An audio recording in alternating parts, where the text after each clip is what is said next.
Brilliant. Perfect. Oh, I've got some topics. What are you drinking? Something? Yep.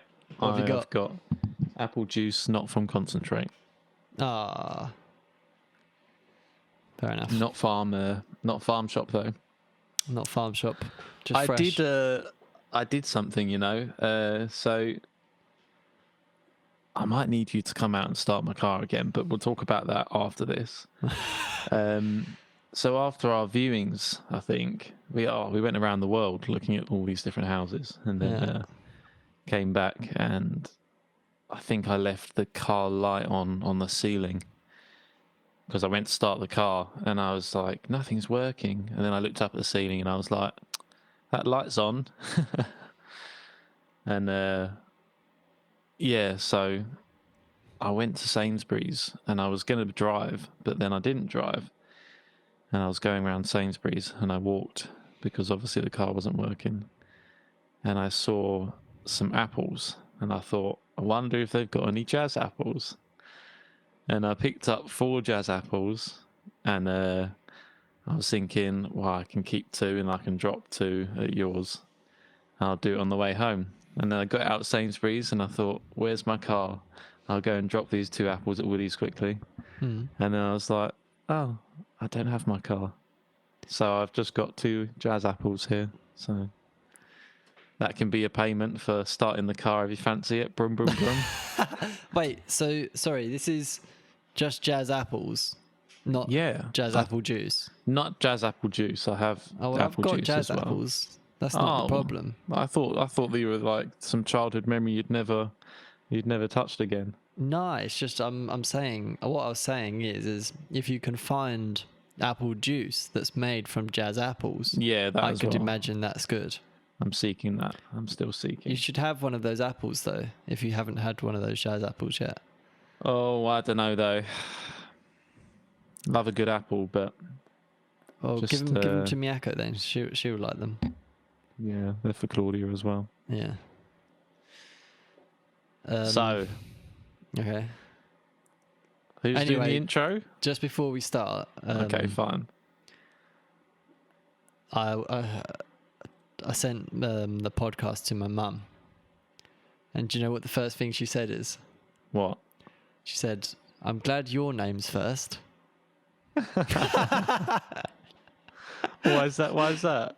I don't know. It's just things mums say, like things that mums say, isn't it? Like Tim and Woody. Like, it just sounds better, Woody and Tim. Yeah. I just laughed. But I think she's sat there listening to it now. I hope I didn't say something in one of those podcasts that, don't know, whatever. Yeah. Cue the music.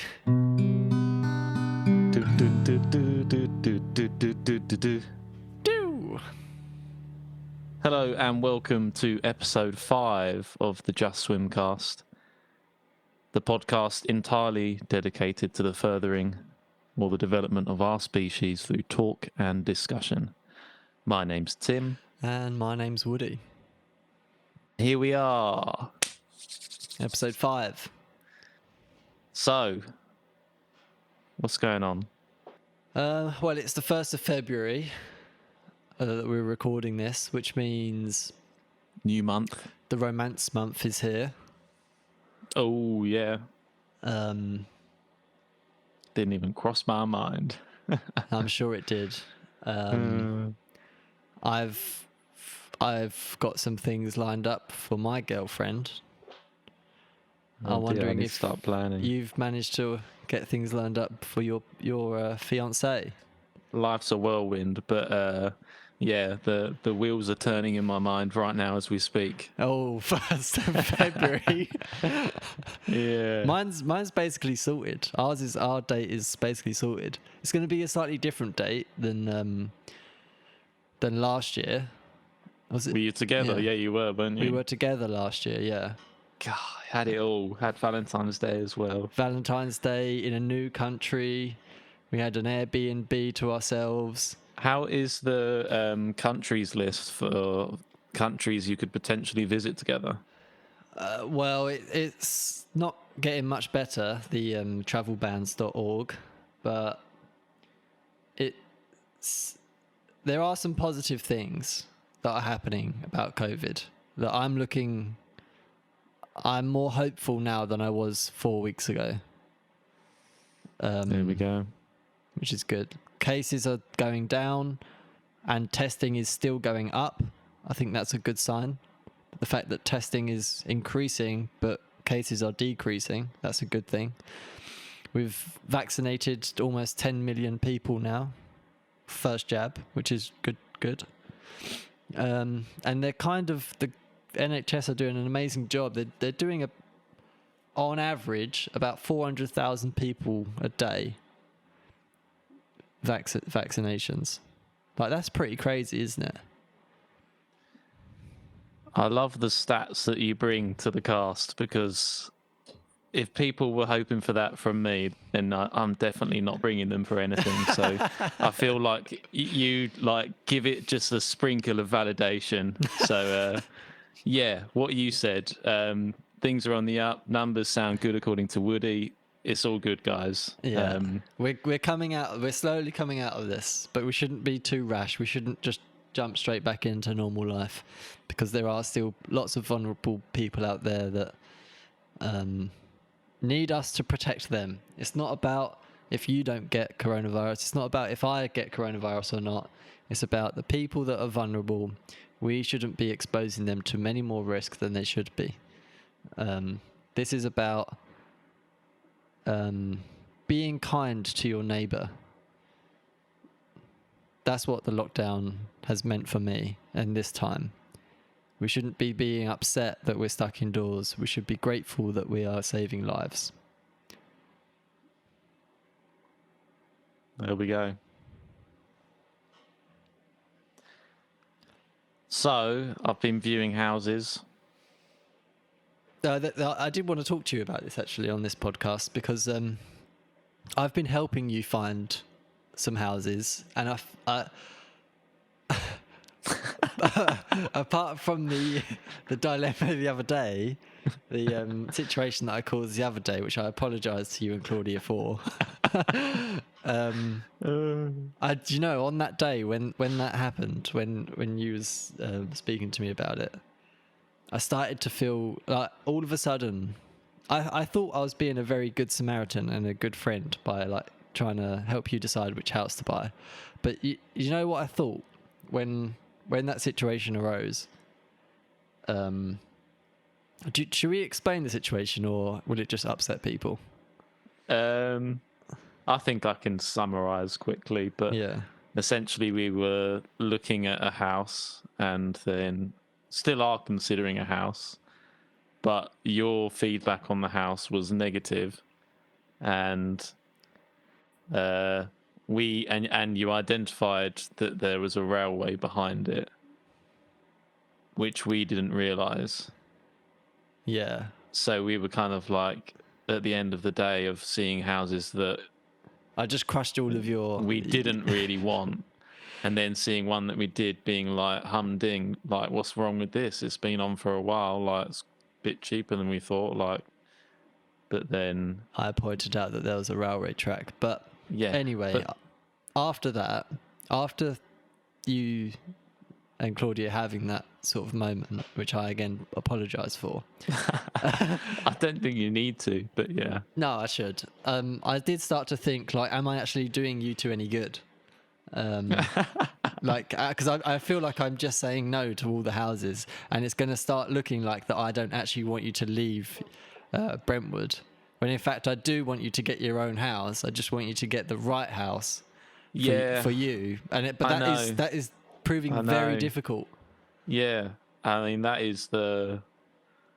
is so hard, man. Like, it is so hard. And I think the thing you find easy is you find it really easy to look at a property and take away all of the, rubbish old carpets that they've got in horrible colours and horrible wallpaper that's peeling and stuff like that. Yeah. You can take it away and see a house. Yeah. Whereas, like, I really thought I wasn't like this, but, like, I just kind of, like, after renting for so long and saving up for so long, like I like look at a house and I'm like, surely not. Like that's not what this comes to. Like even though you can just do it up and make it better, like I still like somewhat like the trinkets on the Christmas tree bring me in.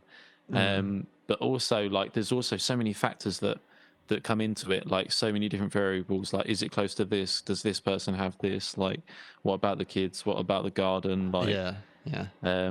all of these things. So, train station, mum being close, and this just a never-ending conundrum of like the prices of them, and then also they're all so different, and they're all so good or shit or overpriced or just The biggest thing, the biggest struggle that I think I'm having with looking at these houses with you is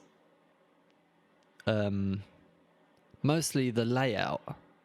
There are a lot of weird houses that have weird layouts. oh, dude. Like I'm very quick to, like, as you say, strip away all of the bad decoration and look at it as a house. But even then, there aren't that many good houses that just have a standard layout, like a good layout. Right? I know. It's almost like you go through the first picture and you see an amazing kitchen, and I say to myself, well, the lounge must be tiny. Like, Yeah. you never quite hit it. And that's even top end properties that I'm looking at. I'm seeing, like, sometimes I just scroll up to stupid price ranges which I could never buy, and even then I'm thinking like, dude, what are you buying this for? You've bought nothing. Yeah. Like, this is just a few bricks. Like, you could build this for half the price. Yeah. So yeah, I don't think it's that you're not helping us. I think that it's difficult to help us, and I think more than anything, I sound things off you just because, like, it's such a feels like such a big decision in a way, It is and a big decision. it's difficult. So, But I think the problem that you'll have with me is that I believe that you can. But the thing is I'm not in your situation. I don't have a child, and I don't believe have. that I can take on a property and give it value, and like do financially well out of it. Yeah.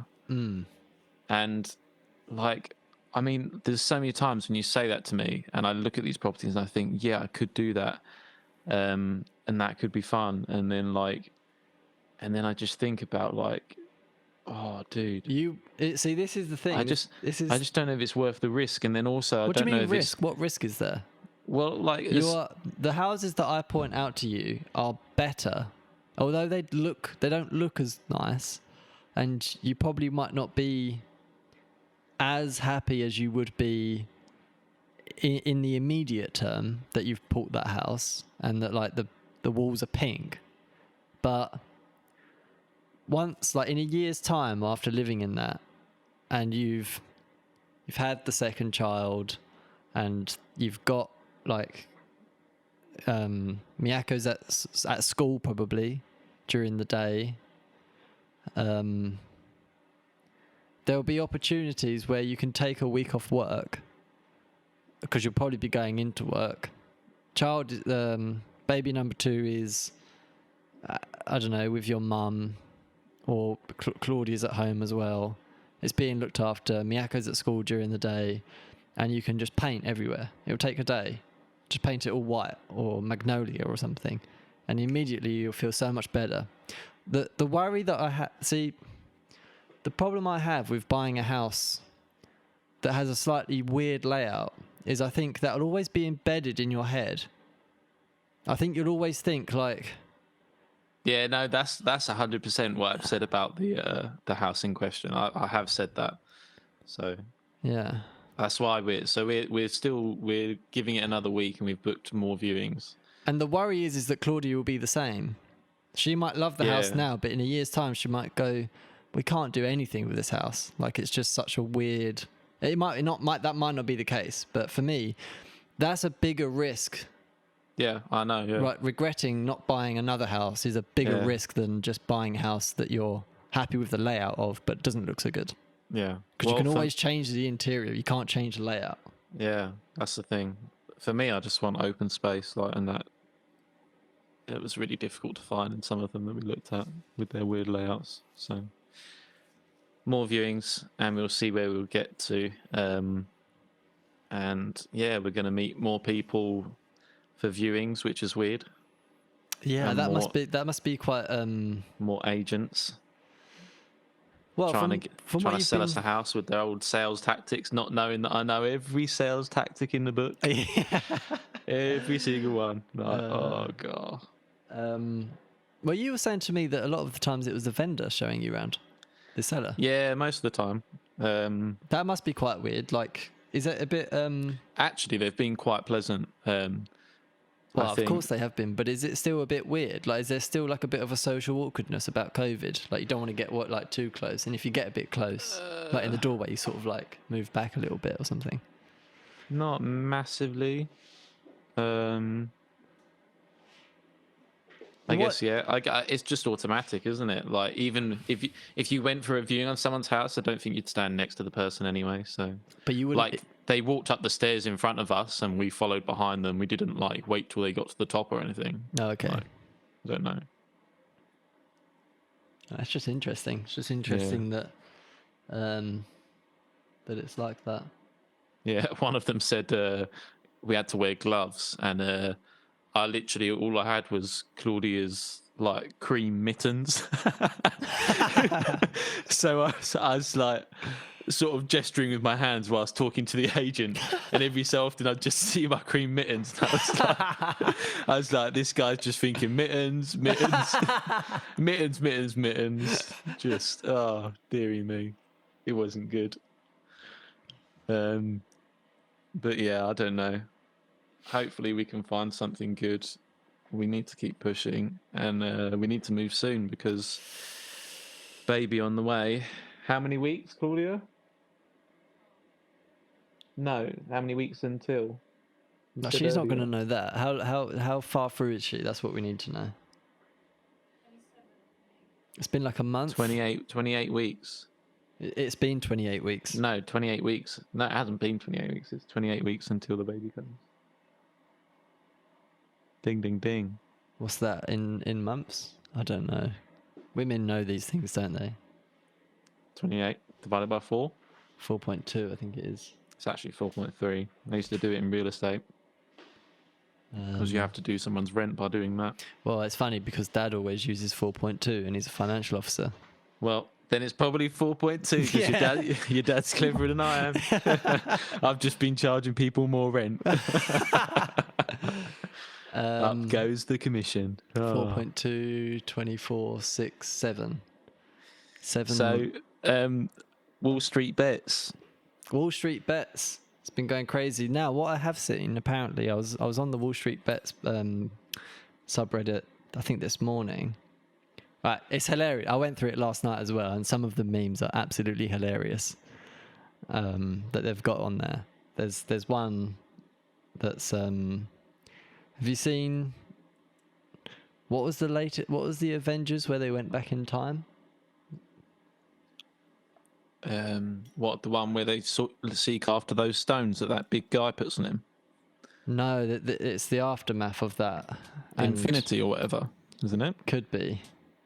But One anyway, of those ones. where it's got like the mega fight scene at the end, and everyone comes. Like Iron Man's wife has a suit all of a sudden.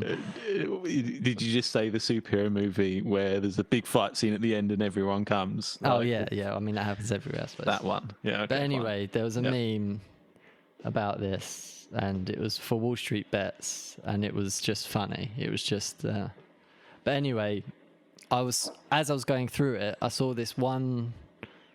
I think it was one of the moderators or one of the admins of the page had put like a warning post out on their, like pinned at the top, I think it was, and it was basically saying like, we've had a lot of like newcomers join this subreddit recently in the last like week or so, and some of those newcomers have been hedge fund managers that are shilling certain things.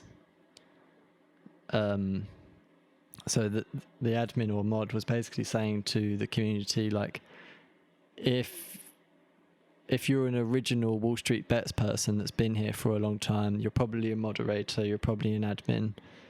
Like, if you see some of these, just like get everyone to downvote on them. There's basically like bots spamming that subreddit, trying to get all of those newbie retail investors to buy or short stocks that the hedge fund people want. So it's crazy. It's absolutely crazy what's going on. But definitely power to the people. The revolution is here. It's funny though, isn't it? Because it's like a lot of them have now started posting about Bitcoin and crypto. Have you seen some of the gains that people have made? That people made on GME and Dogecoin, Doggy Coin, whatever. Doge, yeah. The old Dogecoin. Someone had put in. It was like, I don't know how much it was. It was a couple of $1,000, and they've got like $9 million now. Yep. It's crazy.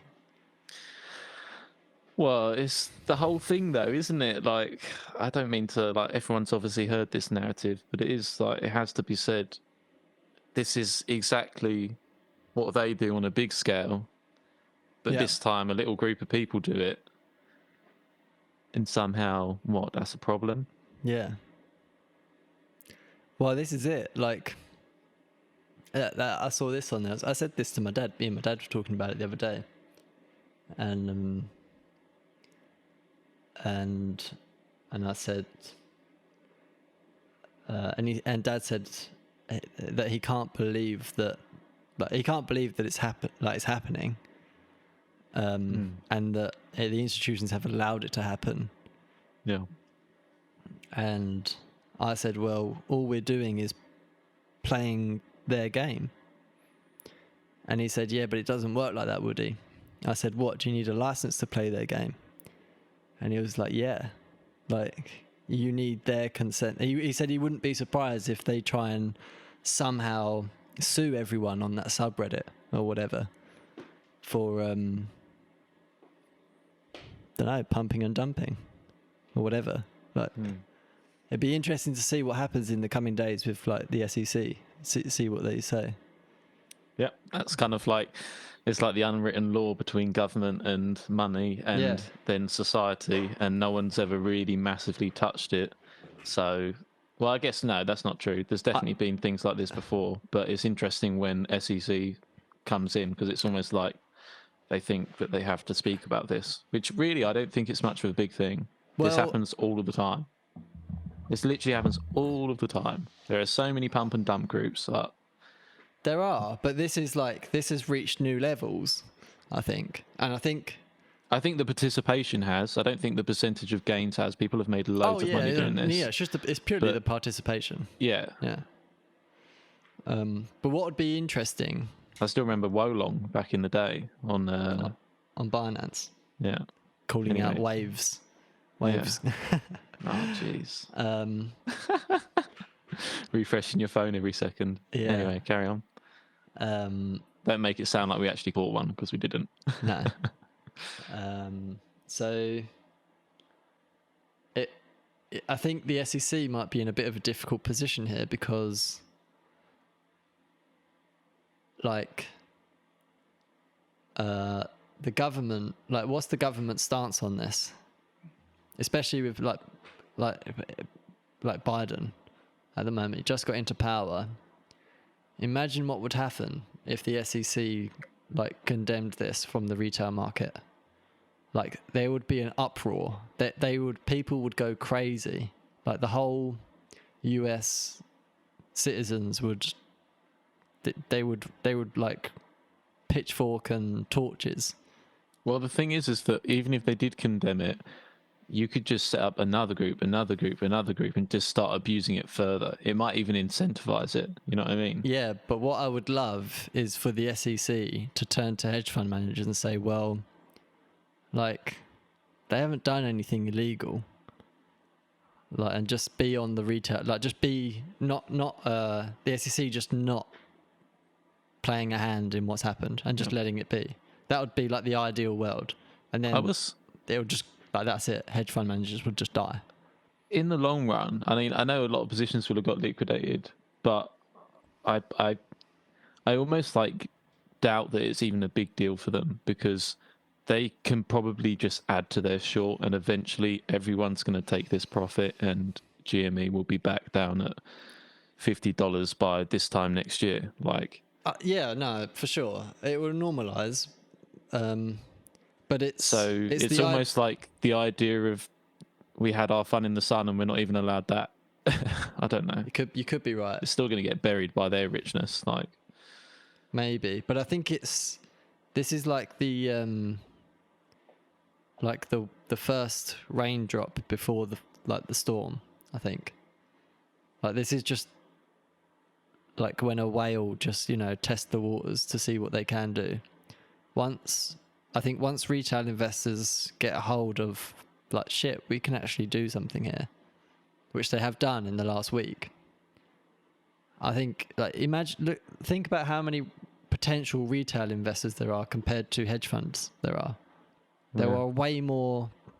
There are more retail investors available than there are hedge fund managers, which means their pot is way bigger. So if they wanted to move a market, if they just do it synchronously, they could.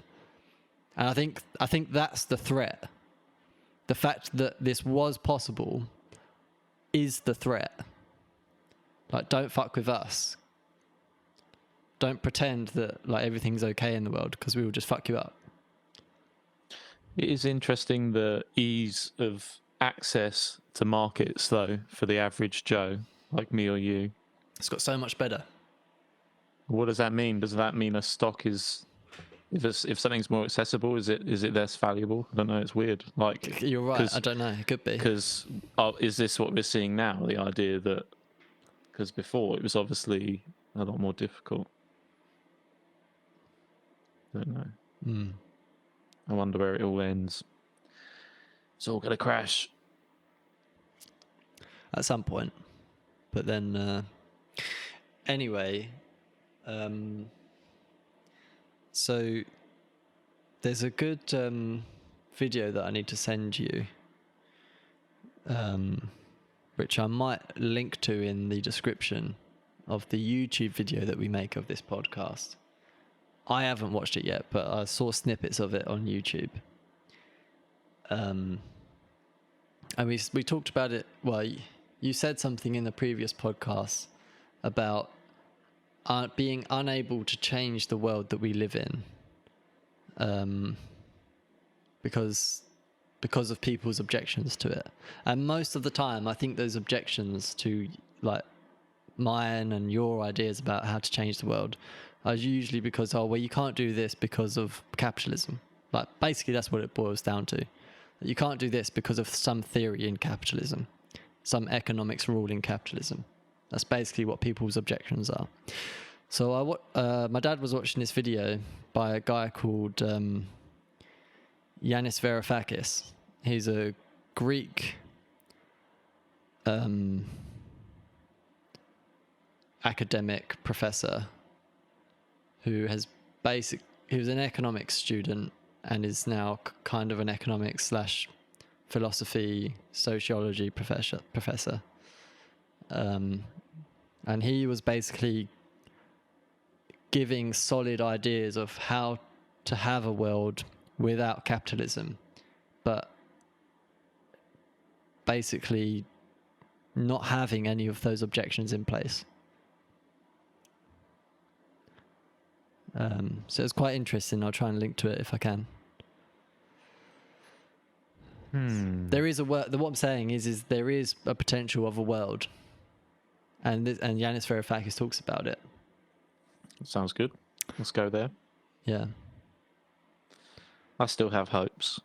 there are definitely hopes, and I think this week has kind of shown that there is that people can work together. People do want to work together to take down the things that we don't like.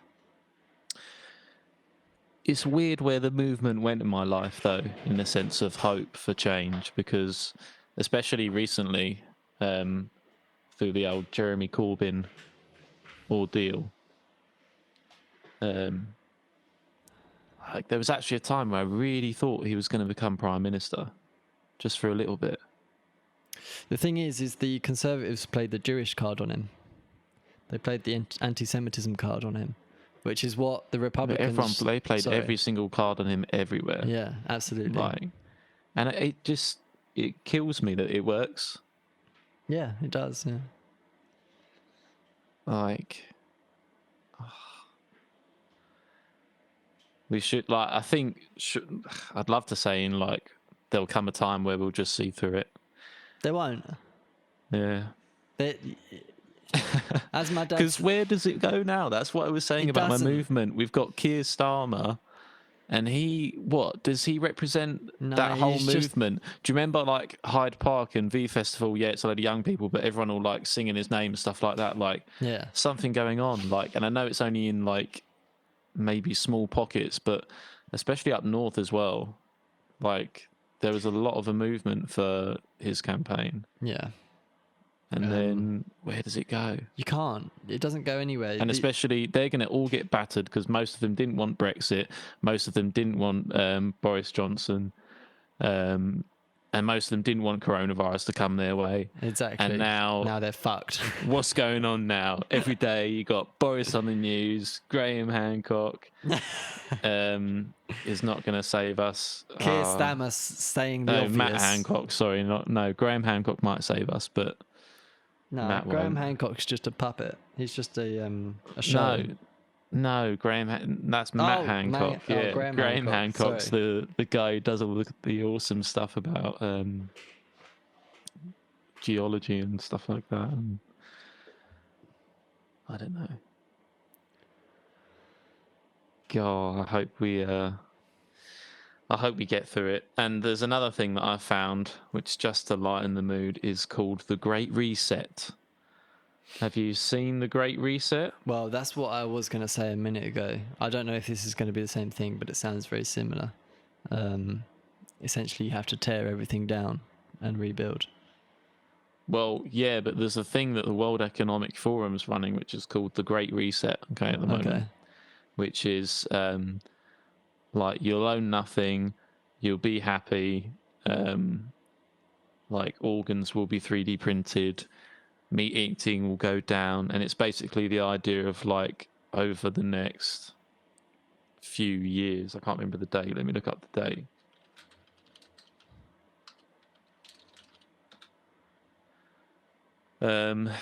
But yeah, the World Economic Forum is like a big trade thing, isn't it? Yeah. It's what it is, the World Economic Forum. It's just a forum of people that like to talk about economics around the world. But their branding, so it says, why do we need to reset? Pause during lockdown created by the pandemic will cause a 7% decrease in global emissions in 2020. The UN states that we need to decrease by 7.6 every year to avoid climate and ecological disaster. This means we need to maintain the same amount of decrease every year as if we're living in lockdown. That's an interesting ending, as if we're living in lockdown. And also, there's like these objectives that they have in statements of it. And so we reset ourselves, we reset our work, we reset our impact. And they were basically, there's an advert of like how the world changes. But one of the things is that you won't own anything. And the idea of like, you no longer need to buy things, like you'll rent things and stuff like that. I don't know. Well, that's how it used to be. Well, yeah, but there's a lot of people who are talking about this in the sense of like, this is taking away liberty rather than it's a bit more of an infringement, basically using the whole coronavirus as an opportunity, like for a whole global reset, conspiracytheory.com sort of thing. So my objection to those people that say that is, why do you feel you should have the right to own your piece of land? Who are you to decide, like, to have the right to say that, oh, I own this land? Like, that's archaic for me. That's like tribalism. Like we're humans. We're not lobsters.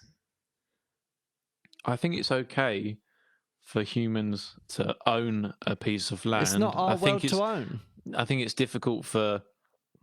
Yeah, but we only own it on our level, don't we? Like, if another animal comes along, We like kill a it. giant. No, if a giant comes along that's like a new species that's bigger than us, then We would definitely fire a nuclear bomb at it. it. Yeah, true. But if it was one that could survive nuclear bombs, we only own it as much as we are the species that dominates the planet. Like a mouse owns its hole, and Yeah, that's what I'm trying to say though. It's the idea of owning yeah, it's a something nothingness. Yeah. is It's like I was thinking the other day of like when people were talking about putting property rights on the blockchain and stuff like that. I was just thinking like, well, that's a really good use case. And then I thought to myself a bit harder, and I was like, well, what even is it? What even is it? It's a piece of paper. What does that mean? It's Yeah. like, what? Put it on the blockchain. Does it mean more? No, No. it means nothing. Yeah. Like, so I kind of get what you're saying, but yeah, Like I would I be kind of get why we're here, is what I'm trying to say. Yeah. But the idea of just so the the world that I want to be in is a similar world to what bees and ants live in.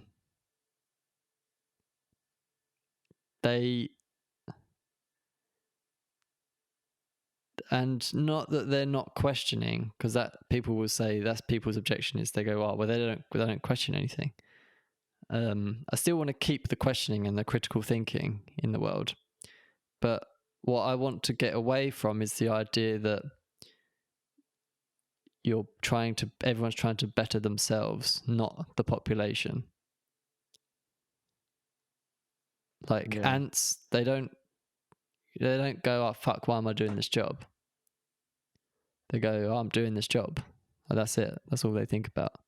Following this pheromone trail, and I'm doing something. And 80% of ants don't even do anything. They just sit around because there's nothing for them to do. Ants are amazing. Same with bees. Bees are amazing. Yeah. They all have... Actually, like almost every animal is amazing. Compared I to can't us. think of animals that are dickheads like we are. Wow, there are some dickheads. There are like mosquitoes. They're like, you don't want them. Like, the world would be better without mosquitoes. I bet they do something good. I don't think so. They just spread disease. Yeah, true. And drink blood. Like, this is the worst kind of creature. Well, yeah, but maybe want. that's needed. Maybe it's like a culling mechanism. No, yeah, I suppose so. It could be. Without mosquitoes, it'd just be too many Too people. much life. Yeah. There's too much going on here. Need to trim it. Right, Dear me. Anyway, that's the kind of world that I would like to live in. But as I say, I think it's impossible to reach. You do need a big culling of the world and just try and reset. So for this next one, I'm going to need you to sort of open your mind. Imagine it's like a big net and swoosh it through the air when I say this, because you're going to have to try and make a question out of this. Okay, so are thoughts the flash, or are they thunder?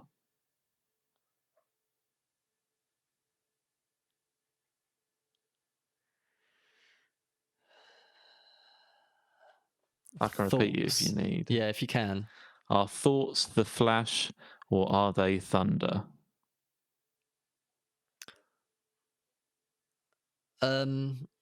This is where language becomes a huge bottleneck for the bandwidth of information that you want to convey to me, because my interpretation of the flash and the thunder might be vastly different from yours, but I'll try and answer it, because I think the competing ideas of what those two things mean might be another thing interesting to talk about. When you first said that to me, asked me that question, I I thought two things. And as I'm thinking about it, more things are coming. But I think my first reaction was they can be both. In in my head, at least. That's on an individual level. I think on a social level, I think they are definitely the thunder.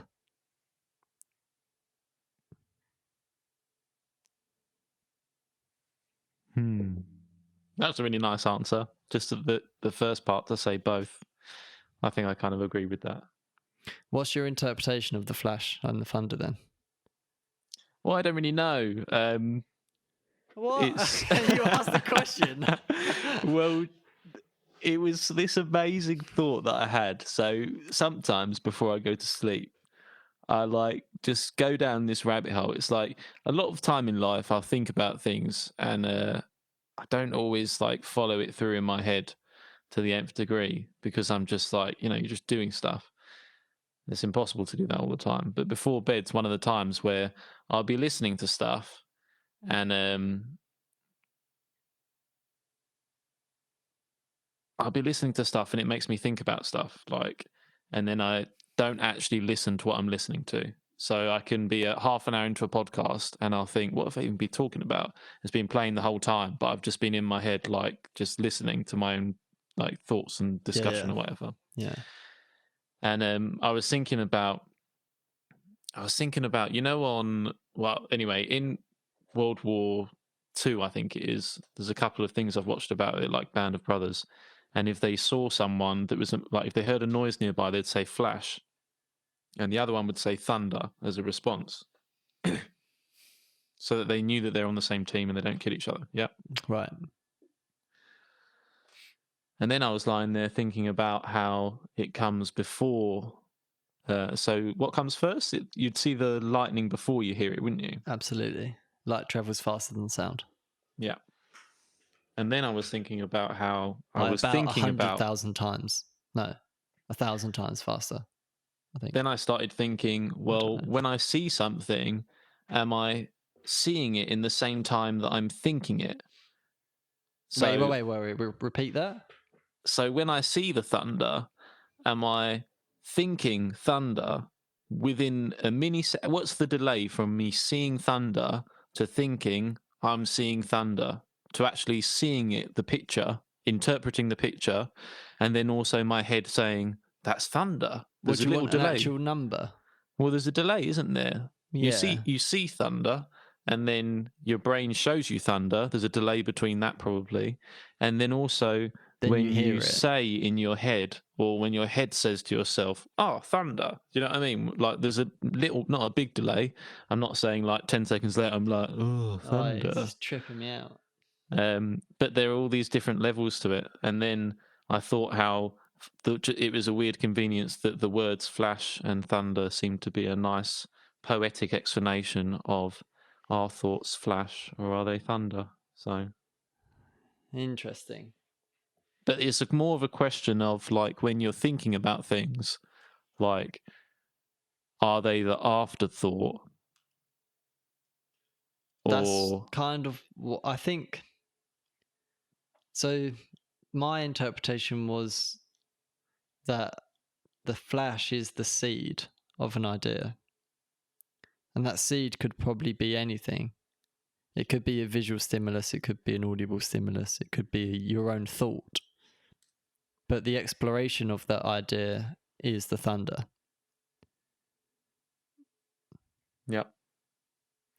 And my second point was about social thinking, like an idea amongst a social group or cohort of people is definitely thunder because of its latent, like the latency time that it takes for that idea to grow amongst people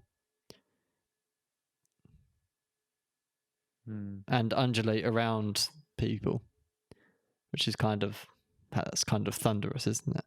But the seed of an idea is always the flash. for me. Anyway, that was quite nice. I enjoyed that thought experiment. Well, that's fine because they were all the tricks up my sleeve. Saved it till last. They're all the tricks up your sleeve today. Okay. So I had some things that I wanted to talk about, but they're kind of vastly different from what we've been speaking about so far. But we might as well go into it. Maybe this could be like a second part or something. Maybe we have a little guitar interval.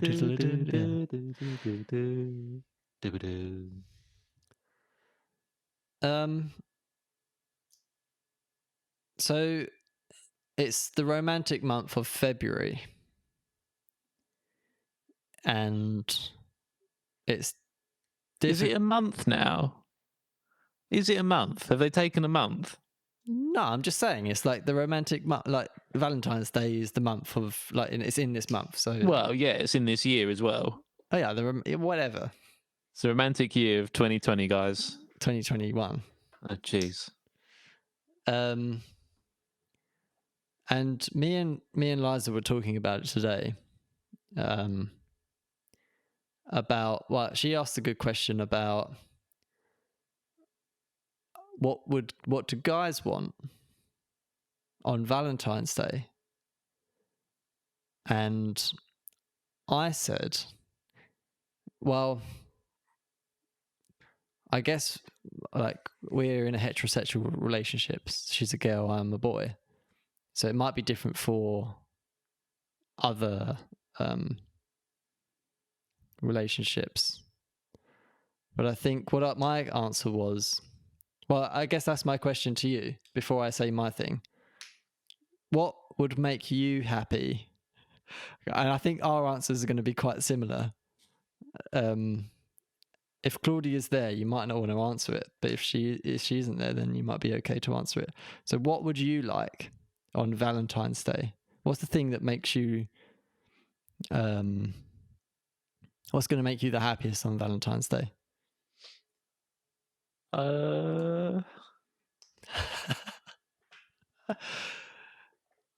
Knowing that she's going to listen to this, it's hard to answer the question. Probably like some form of chocolate, I guess. Maybe so a Terry's chocolate orange. So our answers are totally different then. What are you going for? Well, I said most guys. I said to her, I think most guys what they really want is for their girlfriend to be happy because you've got them something. You've done something for them on Valentine's Day. Whereas if you hadn't had got them something, then they would definitely be upset and unhappy and start a fight. And you definitely don't want that. Right. Oh, yeah. Yeah, no, that's obvious. Like I was just thinking if I had to receive something, what would I choose? No. What do I want? Yeah, I just want to fucking get through it. Just tick the box. But obviously with excellence. Obviously with excellence, yeah. But that's like the minimum of what we want. And every guy wants that. Yeah. I think. Yeah. Most guys you can see that. it in their face when they're walking back from the shop. It's like the funny thing about it is the girls don't see the best bit of Valentine's Day, which is like when you're standing in the queue and there's like a guy next to you all holding flowers, like, and everyone like looks at each other, like raises their eyebrows, like we're doing this. Oh, you went for the pic? Yeah. Oh, great! Like all of us queuing up. And we're all ticking that box with excellence. It's funny because I guess women don't experience that, do they? They don't experience the the last minute Valentine's shopping, and there's just all guys in every shop you go to that sells cards, flowers, and chocolate. There's just a mass of guys there just queuing up with those products to buy. There we go. So I thought that was quite funny. Yep.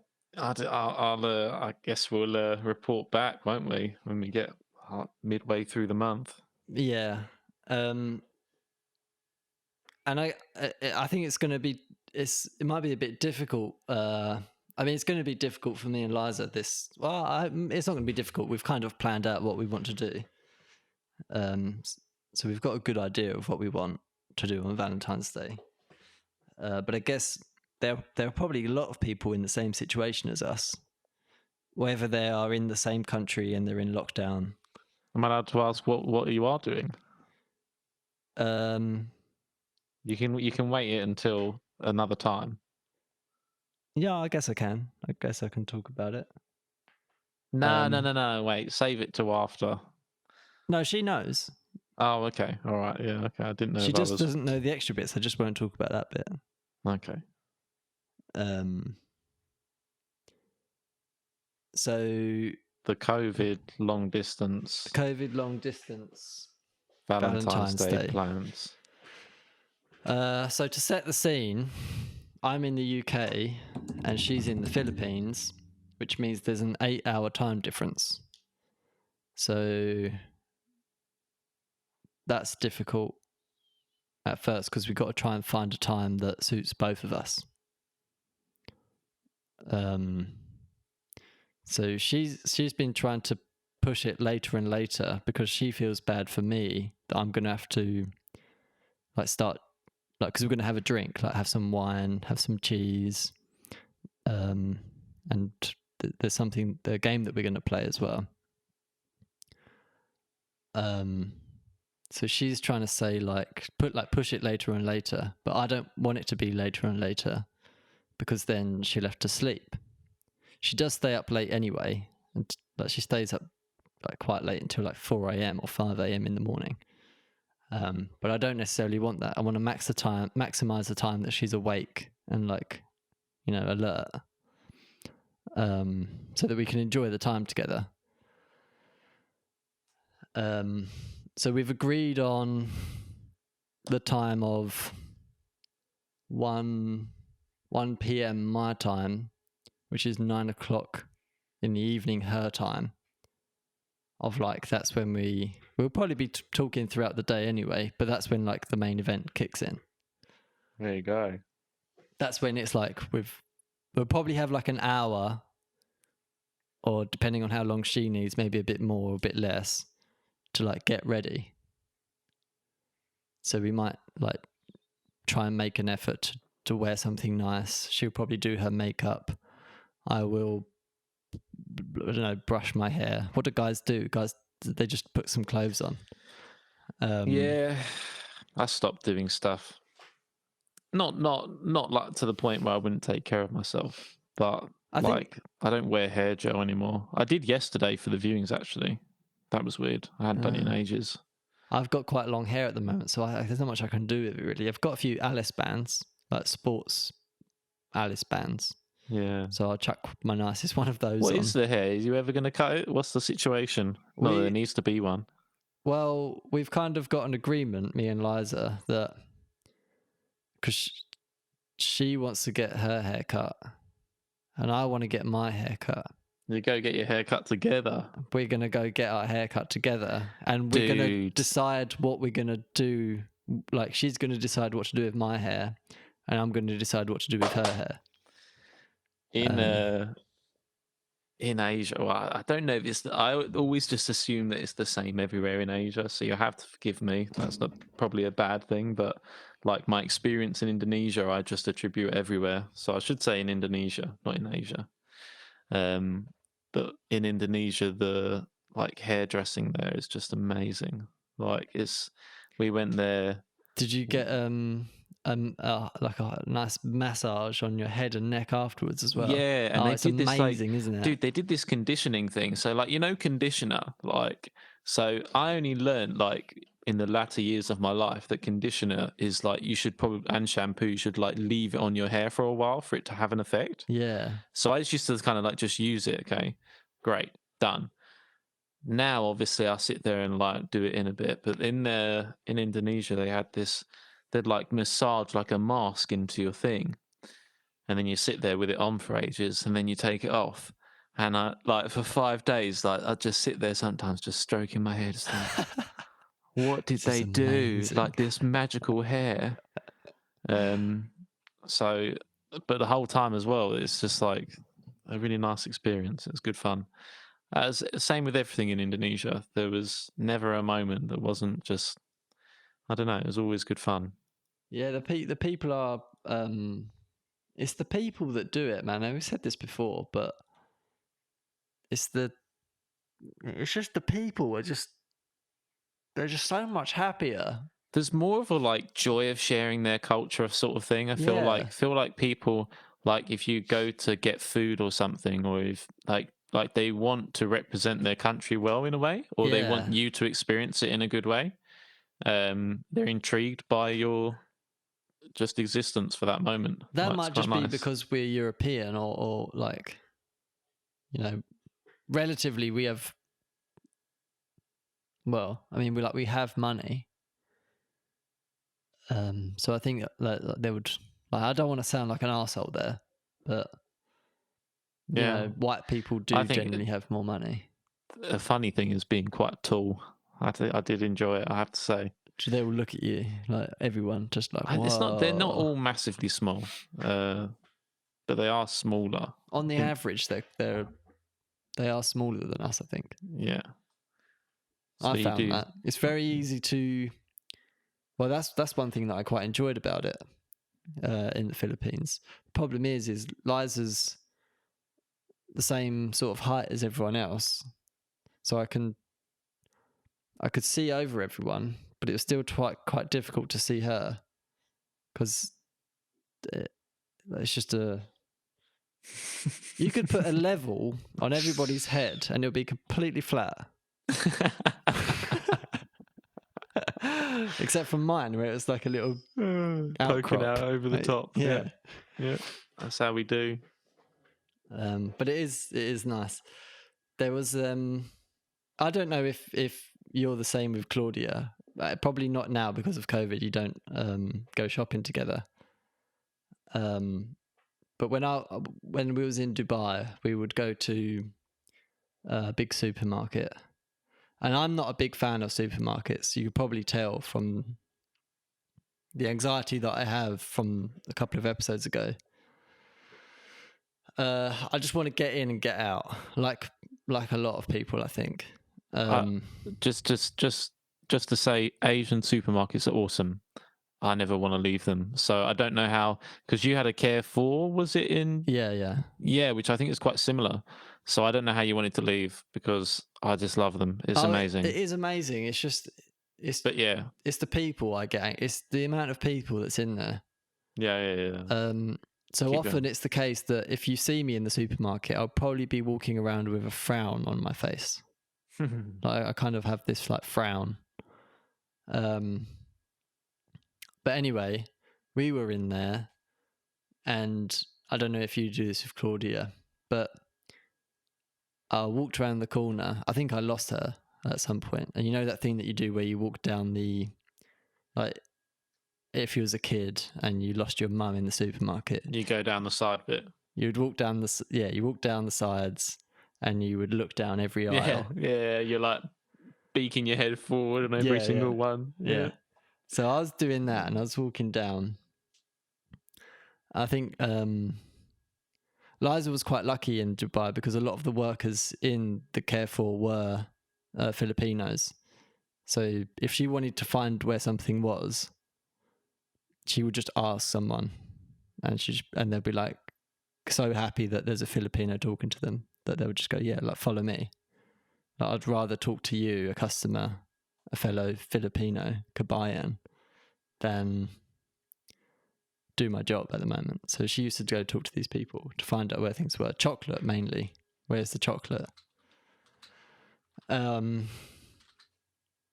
so I was trying to look for her, and there was like so many people, and I was looking down the aisles, and then I saw her, and my face turned from like a upset, anxious frown, like right into a smile. Like I don't know if that happens to you with Claudia, maybe Miyako. I do lose her quite a lot of the time. Claudia. Yeah. Not Miyako. Yeah. But yeah, from time to time it does happen. You just got that frown on your face as soon as you see them. But then I'll just like, that's my time to grab some Twixes and stuff like that. So Oh yeah, you got to chuck a few of those in the bag without them knowing. yeah, then It's you get always- to the scanner and you get the eyes. Where'd And you- yeah. sometimes put it back. Sometimes you get it through. Sometimes you get it through. and I've that's all that scanned it now. I matters. can't take it off. If you were running a supermarket, you're the owner, and you Mhm. can change any of the rules, what would you do to fuck with people the most? So, for example, I would every day have all of the items moved to different locations. They do that anyway.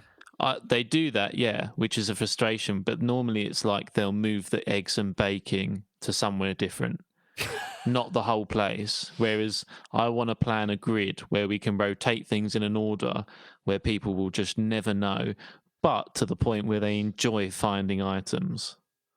So there's like a good side to it as I well. would hate that world. Well, this is where we're going. What would I do to fuck with people? How are I you was going to thinking something more about the trolleys. Like I was thinking, we're back at the trolleys? no, just something down like. So I don't think Sainsbury's has it where you are, but you've probably been to Asda, and I think they have it in Asda. But the trolleys require you to like put £1 in. Yep. I would change that to like a 20p or something, or just on that one day.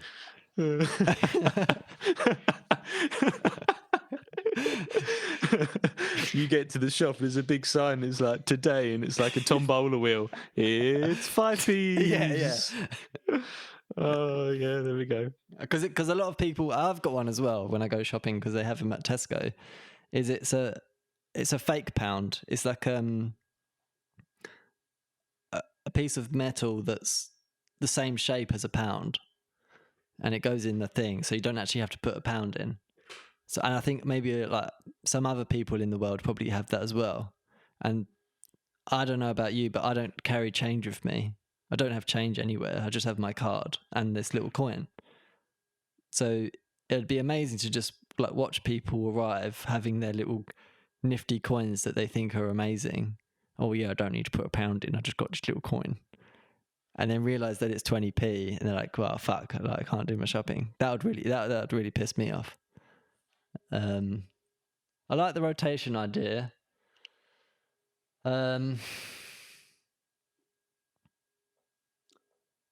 I think I would also like the idea of just like fixing the front wheels. So they have like the front wheels have like a normal point at which they like just face straight forward. But I would like to just put them slightly off to the right or left. Just slightly, just by like 1 degree, just so that you're constantly fighting with it just to get around the corner. You Especially get when it's ones heavy. like that. You do get ones like that. Sometimes you get halfway round, you haven't realised that you've got a dud, and then the wheel clicks into place, and you're like, oh. And once again, it's one of those Sainsbury's people giving you the eyes, just like, yeah. yeah. You're like, yeah, and then you might like sort of shrug and like look at the trolley just to explain that it's not you. Like you're not incapable of pushing a trolley. It's the trolley. But yeah, it's mostly trolley things that I would. What another interesting one would be is to change the entrance, like just move the entrance. Okay. To somewhere new, and just like block the doors off and say, "Oh, there's something wrong with the doors." Or That's maybe like a minor inconvenience. Maybe the doors open and close, and it's like a game to get in and out. So like it's like, oh, everyone's waiting, the door opens and it zoom, and then it closes again. That could be quite good. Tease I'm open. also thinking of it should be only what you can carry.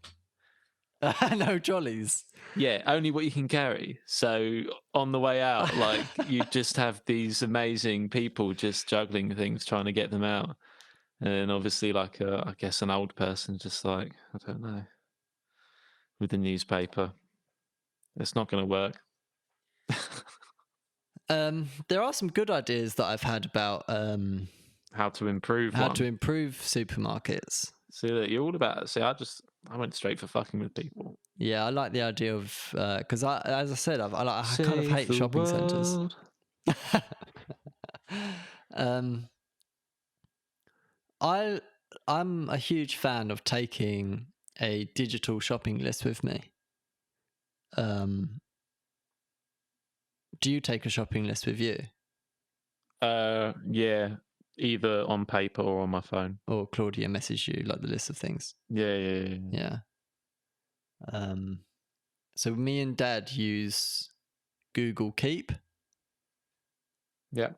which is quite nice because we can just share that, and as we go through the weeks of not having gone shopping, we can just add to the stuff that we've consumed that we normally always get, and then I get there and I inevitably buy more than it's on that list anyway, just because I like chocolate basically.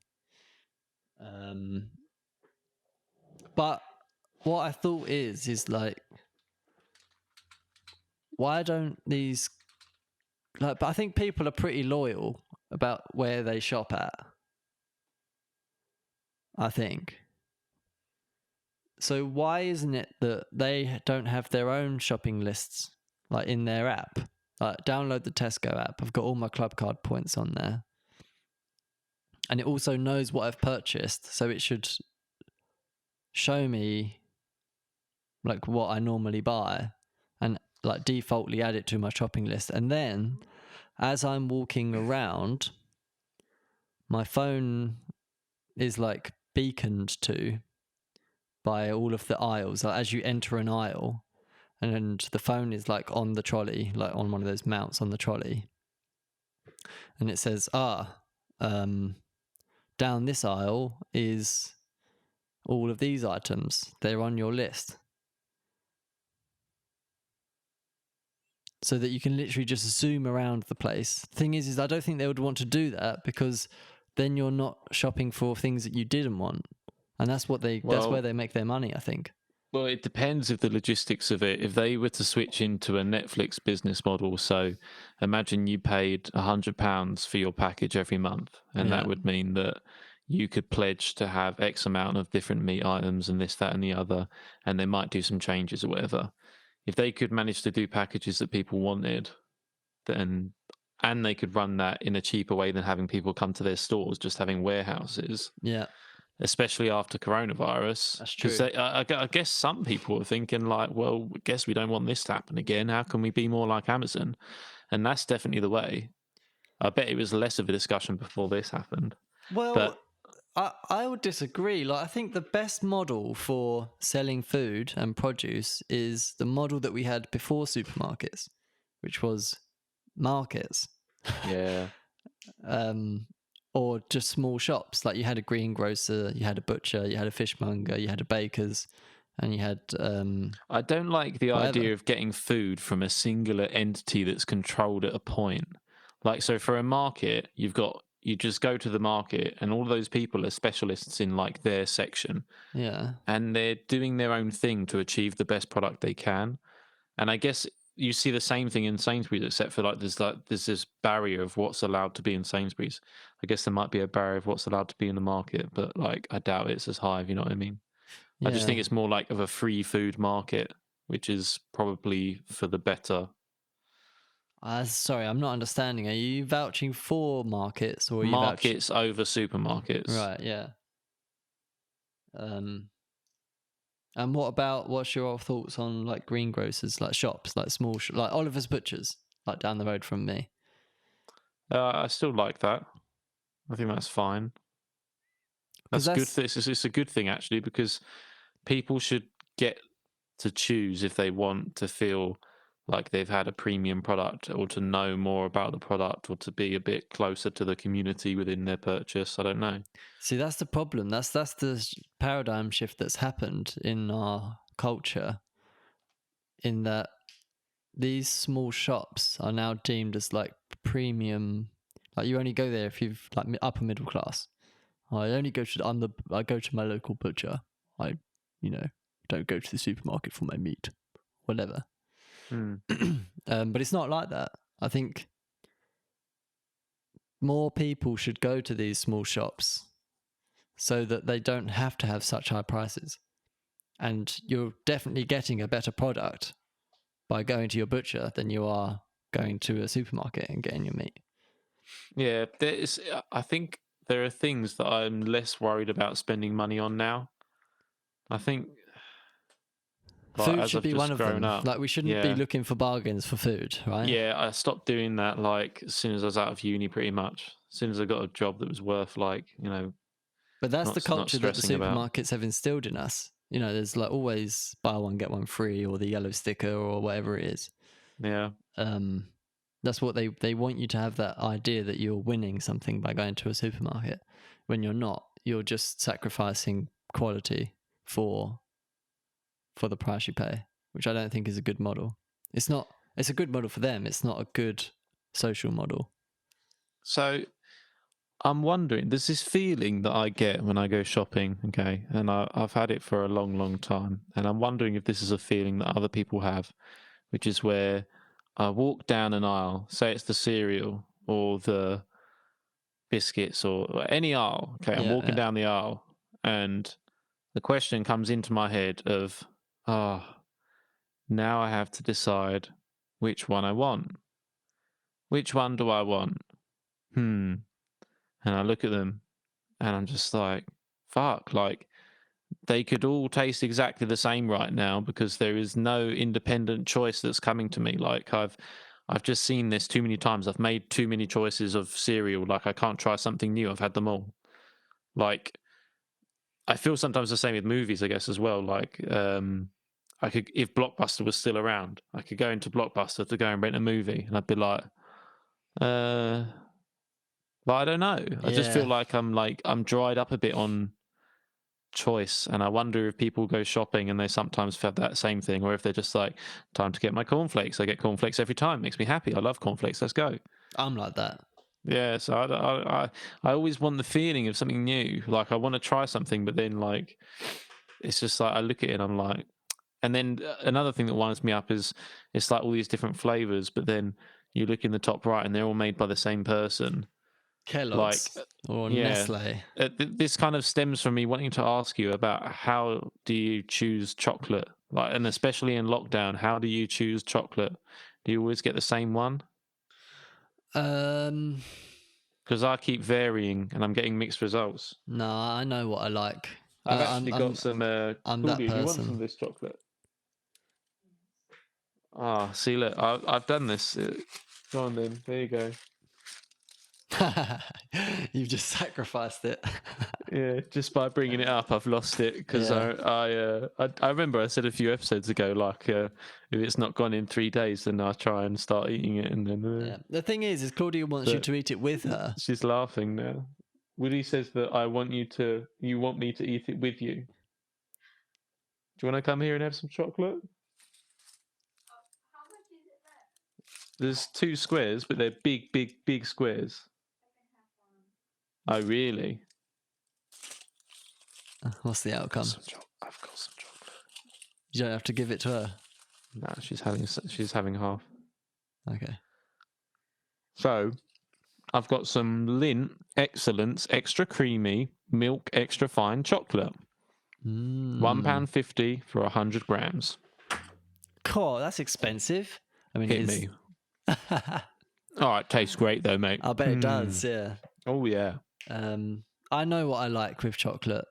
I do like a lot of chocolate though, so I there's a lot of things that I could buy, but mostly I just purchase plain Cadbury's dairy milk. I just What? like The big bar. Big Bar or the Buttons, just whatever product they have that's just dairy milk chocolate. So you prefer Dairy Milk to Galaxy? Galaxy's a bit too rich for me. It's a bit too rich in flavour. Yeah. After a while, it can get a bit much. A bit like it's a bit like. Whereas Cadbury's doesn't really get like that. I could eat a whole bar of Cadbury's and glass of milk and be fine with it. Do you like dark chocolate? Oh yeah. Yeah. I So like why don't you buy chocolate. dark chocolate? It's a bit more expensive. And so you don't like I think Maltesers are a good buy sometimes. Yeah, Maltesers are a good buy. You can't mix Maltesers with Cadbury's Dairy Milk. I've done that. You don't want to do that. The taste of two different chocolates makes one of the chocolates not taste right for some reason. All right, okay. And also this, right, so you've gone to the sweet shop, okay, after school or wherever. You're on your way home. You get home. You've got one sweet, like a sweet sort of soury, sugary sweet, yeah? You've got crisps. You've got chocolate. And you've got a Dr. Pepper. Okay? I generally went with Coke, but yeah. You've got a Coke. Yeah. All right, okay. So, in what order are you eating those three things? The Coke you just used to nourish between. No. But in what order are you eating those things? No, I wouldn't do that. I wouldn't nourish in between. That's a very particular set that you've mentioned there. You've got... What have I got? I've got chocolate crisps, some gelatin sweet of some sort, like Haribo's or whatever. Yeah, sugary sour. Sugary sour. Think Haribo Tanfastics taste. Yeah, yeah. Yeah. And a soda, a fizzy drink. Yeah. The crisps are like some nice beef McCoys, like, but a big pack. You're munching out. You're about to play COD 4. See, the chocolate doesn't fit in that for me. The chocolate doesn't fit. Either the chocolate is eaten first or it's eaten last. It's not eaten in between any of those three. So the reason I ask is because I think the chocolate should never be eaten first. And the worst thing to do is to eat chocolate before crisps. I challenge anyone, if they have the time right now, go and get some chocolate and some crisps. I would agree with that. Go for like some normal chocolate and then get out a bag of Quavers, some nice cheesy Quavers, and see how those cheesy Quavers taste with that chocolatey mouth. Because I'm telling you, chocolate Quavers is not the one. However, if you get home, if you crack open the Dr. Pepper, you rip open the cheesy puffs, then you move on to the chocolate, and then you go to the sweet. You have journeyed throughout all of the taste buds without ever having a problem. Because the sweet and the sour completely takes over the chocolate at the end. Yeah, I suppose so. I just don't agree with having the chocolate anywhere near those things. If it was like a day's worth of gaming and you've just got snacks, then for sure I would leave the chocolate till last and have it later on separately as a separate palette from the crisps, the Haribo's, and the Dr. Pepper. Do you like pot noodles? I don't like the brand pot noodles, but I do like some instant noodles. Yeah. They're nice and easy, aren't they? You just fill them up with hot water and let it sit for a while. What was? Did you ever have lunch boxes when you were a kid, or did you get like school lunches always? No, I used to get a lunchbox. Yeah. What was your standard lunchbox? At what age? Well, like just lunchbox age. Like you don't have a lunchbox when you're 15, do you? You have a lunchbox when you're like 8. Yeah. So lunchbox was it depended on if me and Ollie went to shopping with mum or not. But on the times that it was just like a sad lunchbox, it was probably a ham or jam sandwich for me with white bread. A penguin bar, a penguin chocolate bar, a Froob, if you remember Froobs. Do you remember the Froob yogurts? And sometimes you would open it and it would just like go everywhere. Yeah, I remember all those. over your friends, and oh fuck. Yeah. People used to stamp on them as well, didn't they? Yeah. Put it on the ground and froob someone. All up the trouser leg, you'd have to like rub it, and it'd just be like jizz stains down the side of your leg. Like, it's been froobed. And a a small carton of apple juice or orange juice from concentrate. If I was lucky, I would have. I don't know. I'd have some crisps in there as well. Liked the Monster Munch best, but it wasn't all the time that I had those. If I couldn't have Monster Munch, I would have probably cheese and onion. Did you mention what was in the sandwiches? Sorry, Ham or jam, ham or jam? depending if I'd eaten through the ham or not that week. Yeah. So the thing with jam sandwiches is, I think that the idea of them was always better than they were. Yeah, of course, absolutely. They used to have like a soggy edge, didn't they? Yeah, especially when they've been left edge. for a couple of hours because and they'd also smush up, wouldn't they? They'd have that like smushed little shape. Like you could have jam sandwiches that were in the shape of a tennis ball, and it would still be jam sandwiches. Yeah. You could actually eat them as a tennis ball as well. Maybe that's what they should have been. To be fair. But if it was ham, I used to. If I had ham and I had cheese and onion crisps, I would definitely put those crisps inside the ham sandwich. Yeah. And eat them as a cheese, onion, and ham sandwich. But if I was really lucky, and I'd went shopping with Mum and I'd picked out what I wanted for lunch, then I would have either was it Dairy Dunkers and the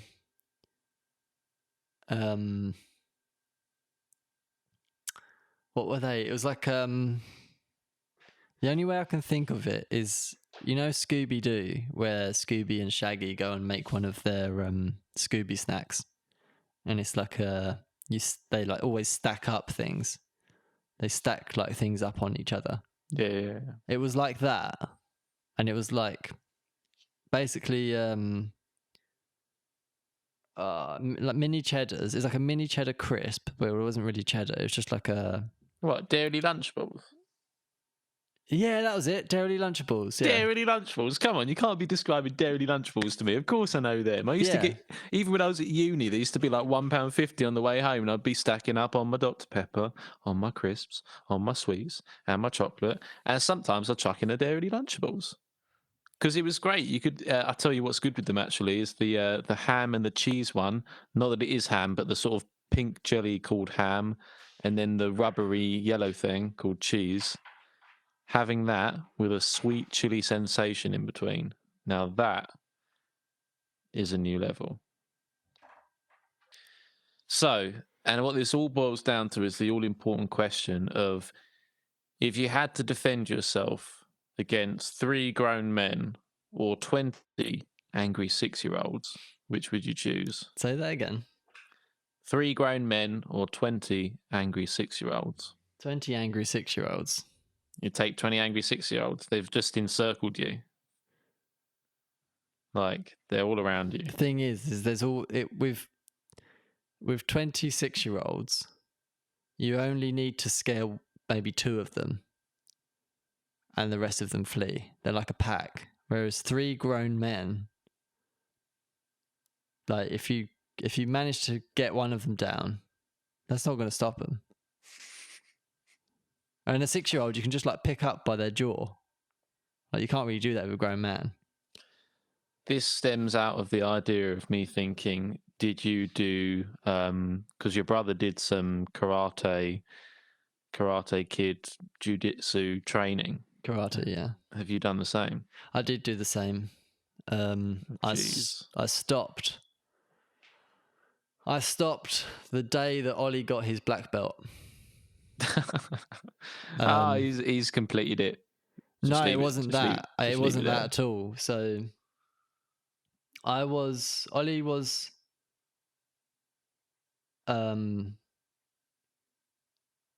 no, I didn't stop when he got his black belt. I carried on for a little bit and then I stopped. Ollie, I don't know if you know much about karate, but when you're doing your grading for your black belt, it's a different grading from a different session from when you do any other upgrade to your belt. So we were with the United Karate Association, which had the belt colors of white. What was it?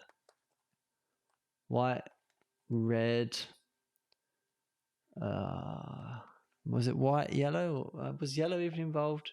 Anyway, at some point it went green, blue, brown, brown 1 stripe, brown 2 stripe, brown 3 stripe, then black. First Dan. When you're white belt, what the things that you have to do to get to red belt is like nothing. You basically have to run across a hall and recite the Japanese numbers from 1 to 10, and you've got your red belt. Like, you go home all happy with your red belt. When you're at brown belt 3 stripes and you want to get to black belt, it's like an hour and a half session of you basically dying for an hour and a half to get to black belt. So it starts off okay. So there's kind of 3 parts to a grading session in karate, in the UKA anyway. There's katas, which are essentially individual dances. It's not really a dance, but that's the only way I can describe it. It's like you're just showcasing your precision of movement by performing moves in a sequence, and you have to memorize these sequences. Some of them maybe last for 2 minutes. When you're at brown belt 3 stripes, some of them can last for like half an hour, where you're just performing moves that are well known by everyone in a sequence that's known by everyone, and you're graded on how well you performed that kata. So that's one part of it, which is quite nice. I loved the kata side of. There was no fighting involved, no sparring, just on your own, perfecting moves. The next one is also quite nice. It's a similar thing, but you're doing it with a partner. I can't remember what name of it, but it's essentially like paired katas, where when you're at brown belt 3 stripe, or 2 stripe, you are performing, again, well-known moves and dances that are in a well-known sequence with your partner. And you do it twice, so you take turns in what roles you're doing. When you're at brown belt 3 stripe, you have to create your own katas. You have to come up with your own ones, and you're graded based on how well it looks, or how good it looks, or how complicated the moves were. So that's also an interesting part of it as well. The last part of a grading session in karate is your ability to fight. So when you're at brown belt 2 stripes or brown belt 3 stripe, brown belt 2 stripes, and you want to go to 3 stripes, you're just put on a mat with your opponent that's also going into grading, and you fight for a while. And it's not really about who wins or who gets the most points. It's just about how well you perfected the moves that you did, But you can't punch each other in the face. No, so in karate, there's no contact to the head with a kick or a punch, but the closer you get it, the more points you get. The more controlled that punch was to the head, like that's like 3 points. So if you get it really close, but it's controlled manner, like you purposefully went up to their nose but didn't touch their nose, that's like 3 points. Is there never times where people just accidentally punch you? Yeah. But then you get disqualified. Like if you hit someone in the head, you're like disqualified. So all of the other shots to the body can connect? Yeah. So in a professional karate match, they'd be inflicting some serious damage to each other? See, with karate, it's not about Not that it's about that, but a kick from a karate person, he would be kicking to hurt you, not to connect and tap No. your skin. No. So he'd be kicking you to do a light kick. He'll be but kicking you to do flick a you. well-controlled, perfected kick to the stomach or the body. Would it hurt me? If you're not ready for it, it might hurt you, but most of the time you're fighting, so you're probably ready for it. Okay.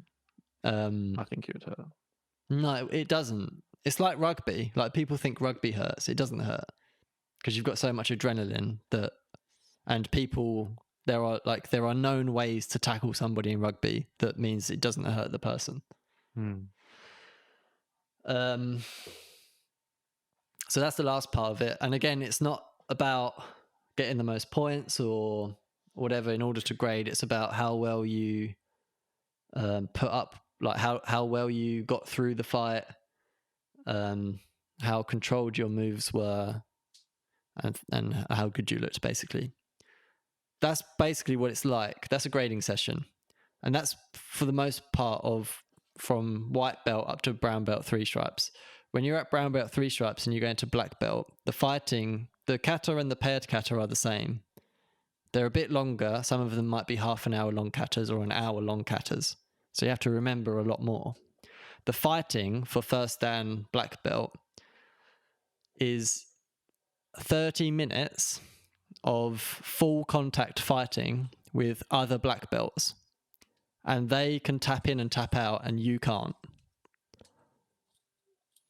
Jeez.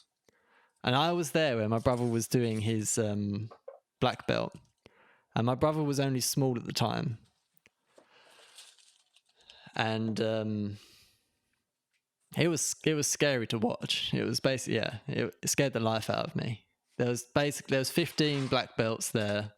Some of them like 7th Dan, 8th Dan,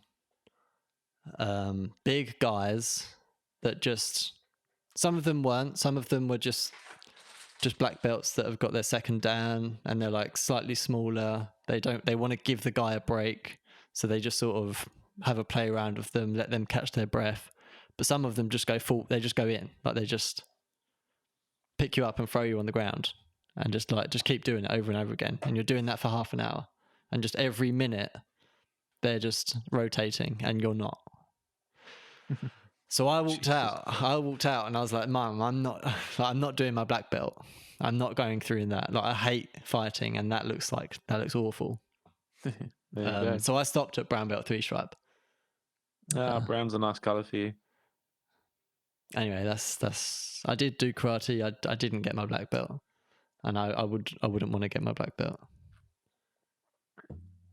So this all comes from the children and the grown men conversation. That sounded weird. So I went for a walk. Sometimes go nighttime wanderings during lockdown, walking around the roads, and in the field by my place, there are probably 20 or so foxes. There are loads of foxes around here at the moment, aren't there?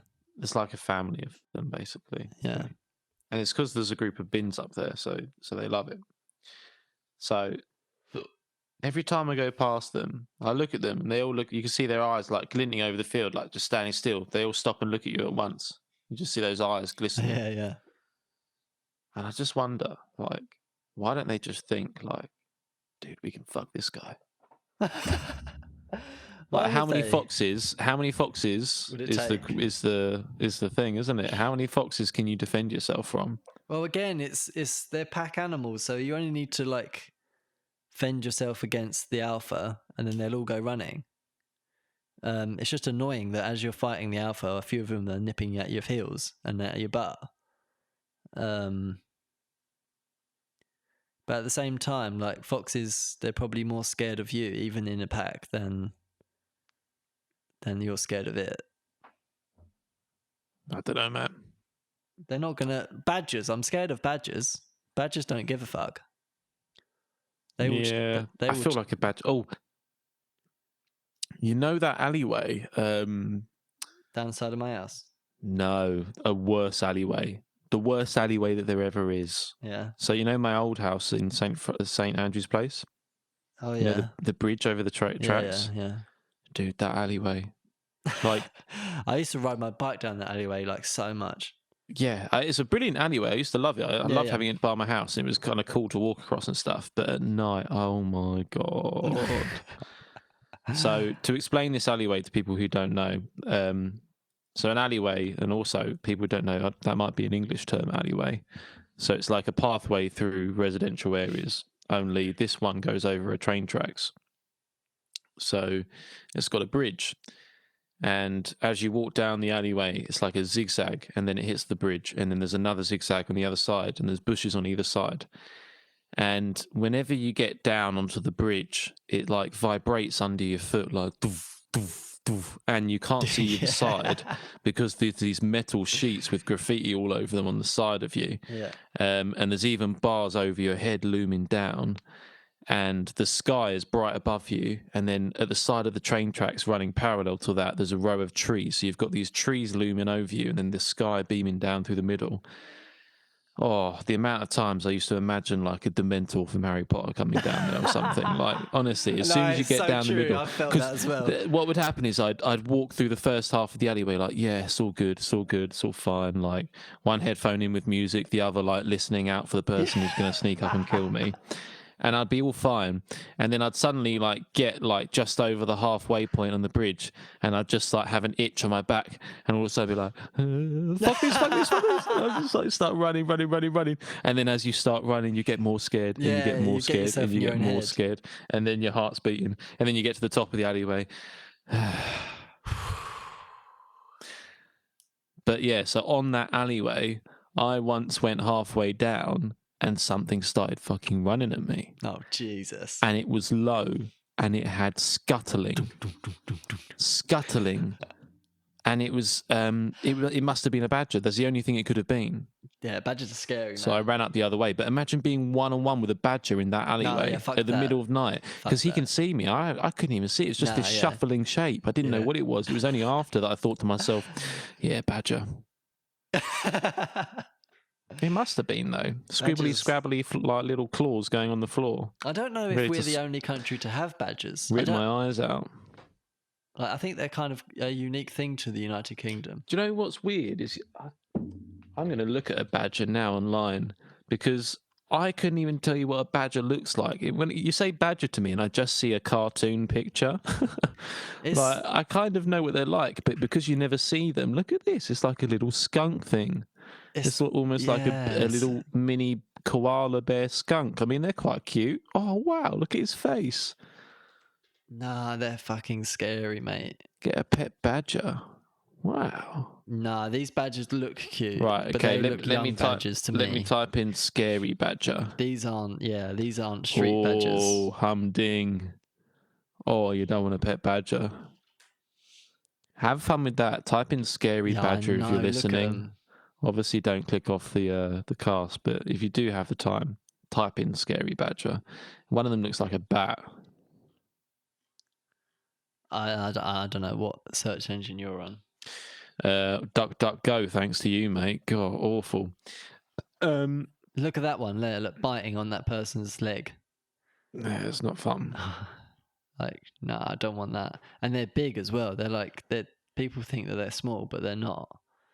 They have some weight behind them. Like, if you ever run over a badger, you'll feel it. Yeah. And then they get up. Like, that doesn't kill them. They go, oh, what was that? Have you ever ran anything over?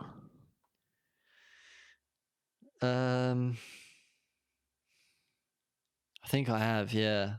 I mean, we've definitely run over things. When I've been on the way to Catman Boogie. Yeah. I don't know how many animals we killed on that album. I remember. Oh, I don't even want to think about it. I just remember that little rabbit, the little bunny. Oh. Wait, what? I was kind of thinking of that in my head, but that happened, yeah. Yeah, it happened. Yeah, it happened. Well, we didn't know. We didn't know, did we? We didn't hear it, but then you wouldn't have heard it because it was so small. No, yeah. You wouldn't have heard his little cry. They're barely out of the egg. They don't No, even hatch eggs. Yeah, they do. What? No, they don't. They're Easter bunnies. What are you talking about? No, I know they don't come from eggs, but still. God. Yeah, that was Jake and Tom actually ran over a badger on the way to Catman. And funnily enough, they were off to get pizza for us. I think we might have sent. Oh no, they were just getting pizza for themselves. I think. Yeah. Maybe they also got some for us because they had to go and collect it from somewhere because they wouldn't order that far into Onga. I think. And apparently they saw a badger on the way, like as they left to go pick up the pizza, and I think one of them's probably said, "Oh yeah, we're just gonna go get pizza, mate. We'll get you some."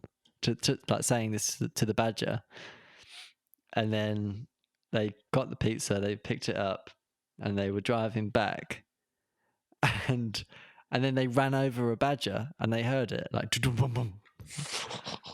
and the story goes that they both looked at each other and was like, "If I can just kill that badger that was going to get pizza for."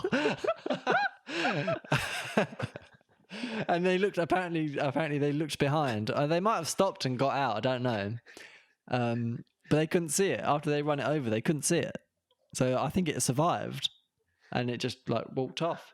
Just to get a pizza. Yeah. Oh, dear me. If you could be one animal, what would you be? Dolphin. For the rest of your life, a dolphin? Yeah. I don't know about that. I just feel like I don't like the idea of being underwater. Oh, I do. It's like flying. Except from nobody fucks with you because you're a dolphin. Nah, that's not true. People fuck with dolphins. Nah. Yeah. Nobody fucks with dolphins. No? Nobody fucks with a pack An of dolphins. orca would eat a dolphin. Yeah, but they don't live in the same habitat. Well, still. Or a blue whale. That would be pretty cool. Yeah, I don't know. They live for really long, don't they? They do live for a long time. Or a tortoise. They live for fucking ages. But I'm not sure living for a long time is actually a good thing. That's true. It's all relative as well. Yeah, maybe just being a bird. Like just being like a bird of prey. How about this? A cat most likely thinks that other humans are just cats. But big ones.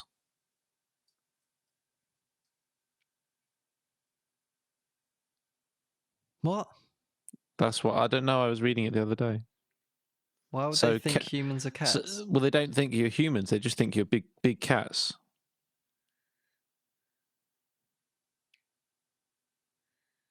Well, I'm not so sure. If you were a cat, what would you think we were? Humans. What? I don't know, mate. Well, I don't know. Definitely not cats. I'm not saying I agree with it.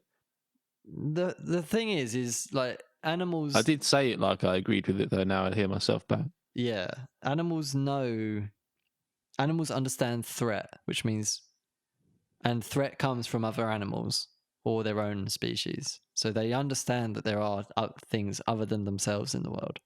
So I don't believe that cats think humans are cats. I think actually cats are quite intelligent. So they probably think, oh, that's just another human getting in their car and there's only one of them driving, but they've got 4 seats.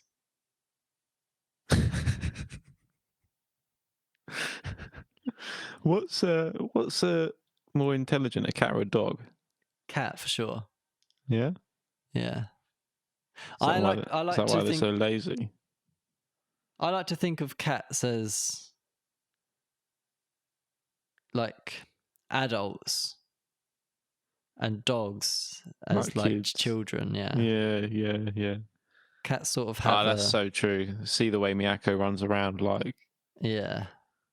It's just uncontrollable excitement energy. to excitement. Yeah, just snowball, like falling forwards. Whereas a cat is like, they just want to be alone. Lying back. Yeah, chilling out. They get excited when they want to. They do actually, they do come, once they start to like you, like in the evening, they'll come over and like sit on you. Yeah, they want attention when they want it. Dogs Yeah, want it's attention true. all the time. Yeah, that's true. Yeah. You ever had a cat? No, You ever had I a don't dog? think I'll ever have a cat. I've never had. I've looked after dogs. I've never had my own dog, or like the family's never had a dog. The only pet that we've had is a hamster.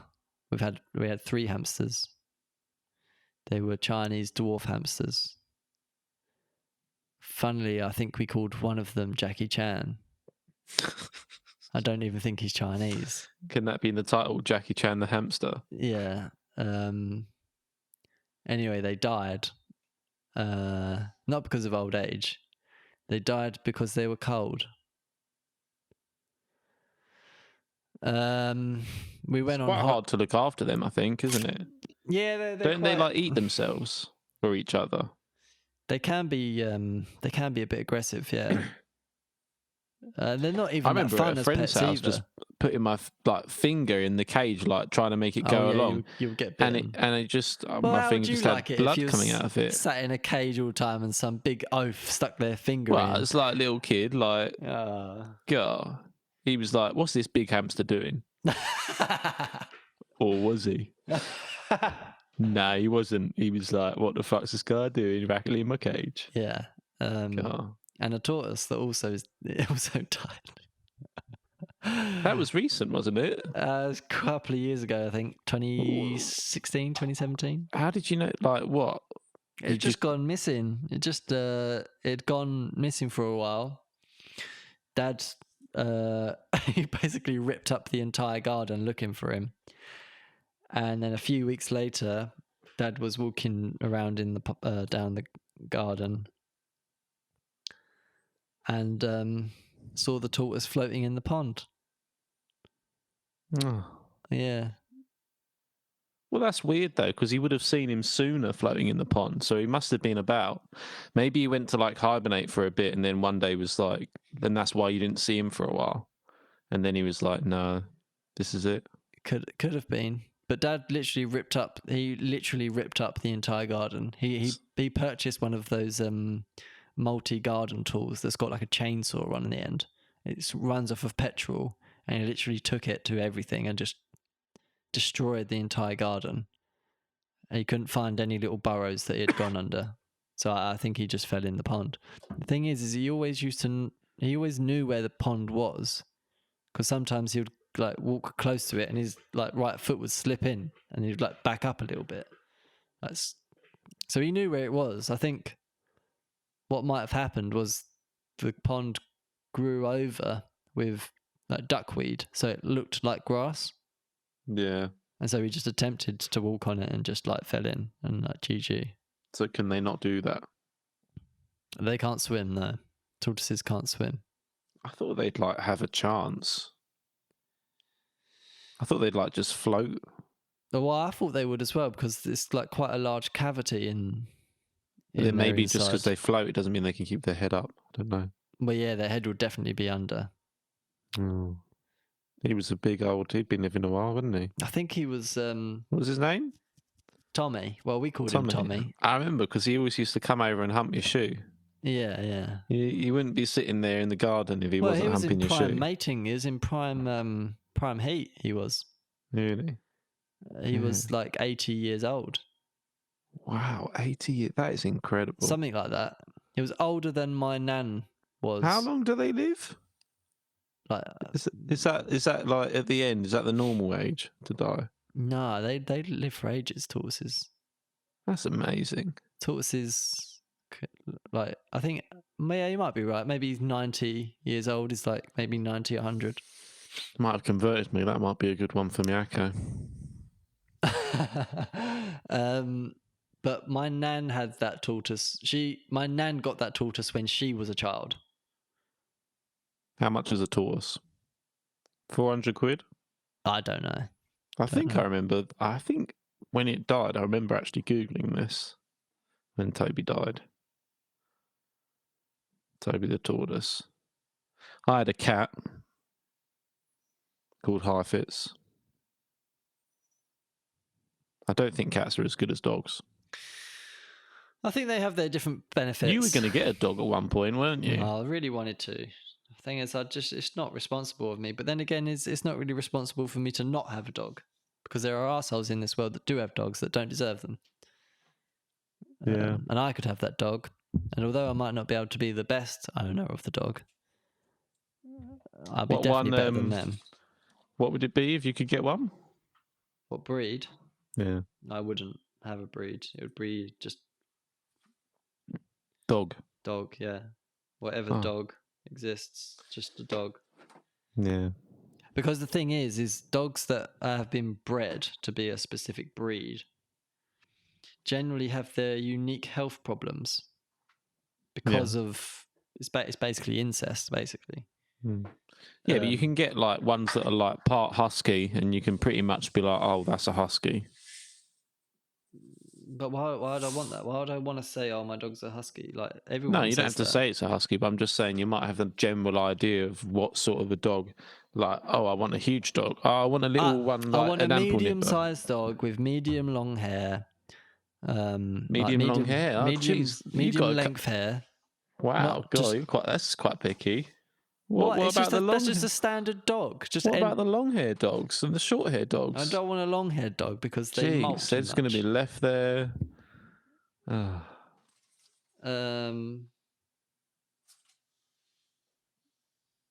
Maybe that's why they didn't give me a dog. Because just give me a dog. I just want to help dogs. That's what you need to be like when you go to the Dogs Trust. Don't say, "Oh, I'm looking for a Labrador," because you'll never get one.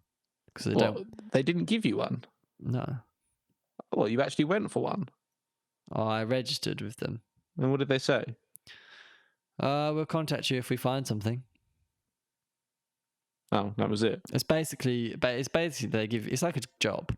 They basically, you go there, you have an interview, and then they say, "Oh, we'll call you back," and they never do. It's not that they never did. Basically, what I think they want is well, they're a charity, and it feels like they don't want to give you a dog. Which is fair enough, because obviously there's a risk of that dog that they give you just going back to them because you don't want it. I think what they want to see is you being committed to getting a dog from the Dogs Trust. So like going there every week, seeing if there's a dog you like there, getting to know the people that work there, maybe offering to help, giving them some money, and then eventually they'll get you a dog. Which is why I think a lot of people just buy dogs, because it's just like, thing is, I don't want to buy a dog because the only dogs you can buy are dogs with breeds, and I don't want a dog that has a specific breed. I just want a dog, like, could be anything, so long as it isn't, so long as you can't tell what dog it is. That's the dog that I want. A dog of no identity. Well, yeah, which I think gives it its own identity. Its own identity, yeah. There you go. What would you call it? Maybe you'd have to let it choose its name as well. Woof woof.